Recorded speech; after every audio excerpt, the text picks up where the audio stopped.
ಇಂದೇ ಡೌನ್ಲೋಡ್ ಮಾಡಿ ಮತ್ತು ನಿಮ್ಮ ನೆಚ್ಚಿನ ಶೋಗಳನ್ನು ಆನಂದಿಸಿ.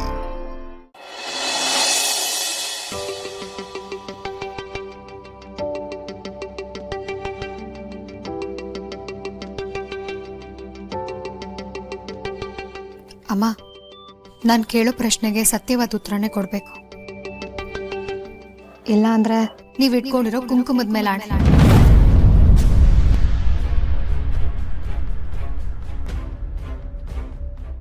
ಇದೇನಮ್ಮ ಪಾರು, ಇಂಥ ದೊಡ್ಡ ಮಾತಾಡ್ತಾ ಇದೆಯಾ?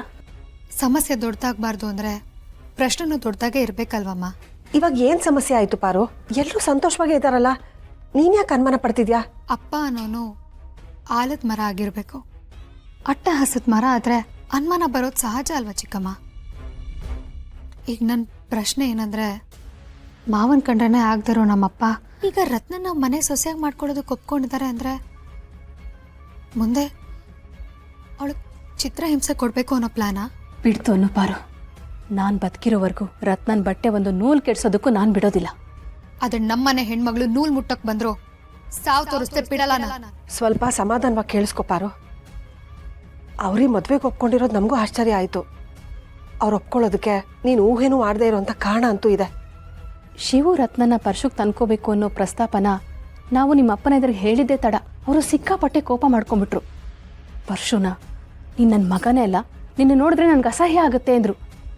ಪಂಚಾಯತಿನಲ್ಲಿ ಯಾವತ್ತು ಪರ್ಶು ಅವ್ರ ವಿರುದ್ಧ ಮಾತಾಡಿದ್ನೋ ಆವತ್ತೇ ಅವನು ಅವ್ರ ಪಾಲಕ್ಕೆ ಸತ್ತು ಹೋಗಿದ್ದಾನೆ ಅಂತ ಹೇಳಿದ್ರು. ನನ್ನ ಮಾತಿನ ವಿರೋಧ ಮಾಡಿ ಪಾರು ಯಾವಾಗ ಶಿವನ್ ಮದುವೆ ಆದ್ಲೋ ಆವಾಗಲೇ ಅವ್ನು ನನ್ನ ಪಾಲಕ್ಕೆ ಸತ್ತೋದ್ಲು.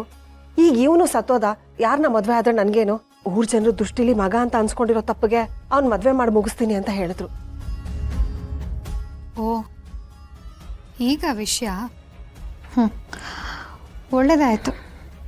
ಅದಕ್ಕೆ ವೀರಭದ್ರಯ್ಯನವರು ಊರ್ ಜನದ ಮುಂದೆ ಒಳ್ಳೆಯವರಾಗೋದಕ್ಕೋಸ್ಕರ ಈ ಮದ್ವೆಗೆ ಒಪ್ಕೊಂಡಿದ್ದಾರೆ ಅಂತ ಆಯ್ತು.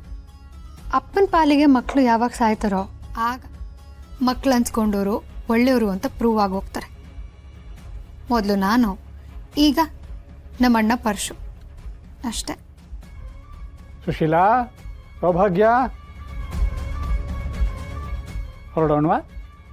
ಅಬ್ಬಬ್ಬಬ್ಬಬ್ಬಬ್ಬ, ಹೆಣ್ಮಕ್ಳು ಒಟ್ಟಿಗೆ ನಿಂತ್ಕೊಂಡು ಮಾತಾಡ್ತಿದ್ರೆ ಸಾಕು, ಹಿಂದೆನೇ ಬಂದ್ಬಿಡ್ತೀರಾ ಅಲ್ವಪ್ಪ? ಯಾಕೆ ನಾವೆಲ್ಲ ಸೇರ್ಕೊಂಡು ನಿಮ್ಮ ಬಗ್ಗೆ ಪಿತೂರಿ ಮಾಡ್ತಿದ್ದೀವಿ ಅನ್ನೋ ಭಯನಾ? ಇಂಥ ಶುಭ ಸಮಯದಲ್ಲಿ ಅನುಮಾನದ ಮಾತು ಯಾಕೆ ಪಾರ್ವತಿ? ಸುಮ್ಮನೆ ಇದ್ರೆ ಒಳ್ಳೇದಪ್ಪ, ಇಲ್ಲಾಂದ್ರೆ ಕೋಪ ನೆತ್ತಿಗತ್ತು ಬಿಡುತ್ತೆ. ನಿಮ್ಮ ಬಗ್ಗೆ ಎಲ್ಲ ಗೊತ್ತಿರೋ ನಮ್ಗಳ ಮುಂದೆನೇ ಇಷ್ಟು ಡವ್ ಮಾಡ್ತಿರಲ್ಲ.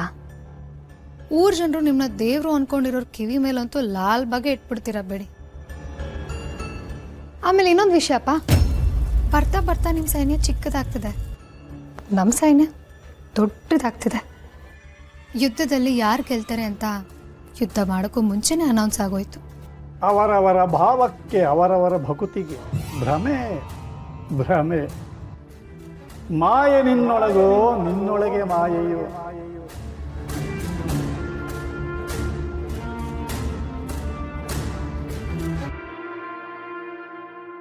ನಮ್ಮ ಮನೆ ದೀಪ ಅಣ್ಣಯ್ಯ, ನಮ್ಮೊಡಲ ಜೀವ